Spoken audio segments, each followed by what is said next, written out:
Good morning, saints. I greet you in the wonderful name of Jesus our Lord. We are busy with the post-resurrection ministries of Jesus with the disciples. And we turn the page to the book of John 21 from verse 19. Now, this he said, signifying by what kind of death he would glorify God. That's now Peter. And when he had spoken this, Jesus said to Peter, follow me.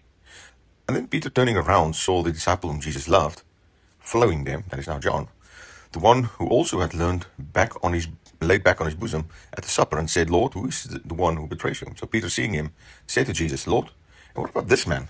Jesus said to him, if I want him to remain until I come, what is he to you? You follow me. Key words today, you follow me. After restoring Peter through the threefold question of love and recommissioning him to shepherd the flock, the resurrected Christ took the next step of calling him to costly discipleship when he said, follow me. Jesus then revealed that Peter's future would involve a martyr's death that would glorify God, a stark contrast to the comfortable life Peter might have imagined after reinstatement. Immediately, Peter turned and noticed the beloved disciple John following and asked the very human question, Lord, and what about this man? Shifting focus from his own calling to comparison with another. Jesus gently but firmly redirected him, saying, what is that to you? You follow me. This encounter shows the risen Lord personally guiding each follower's unique path while refusing to indulge distractions or comparisons. These post-resurrection steps emphasize that following the resurrected Christ is deeply individual, yet fully surrendered.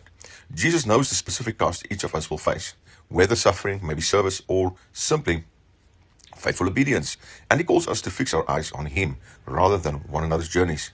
Peter's impulsive glance away from Jesus mirrors how easily we become distracted by wandering off why someone else's path looks easier or more comfortable or different.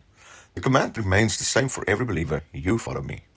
So may we hear the risen Lord's voice clearly today, accept the unique way he calls us to glorify him, resist the temptation to compare, and step forward in wholehearted obedience, trusting that the one who rose from the dead will lead us faithfully to the end. May you be blessed and have a wonderful Monday. Shalom.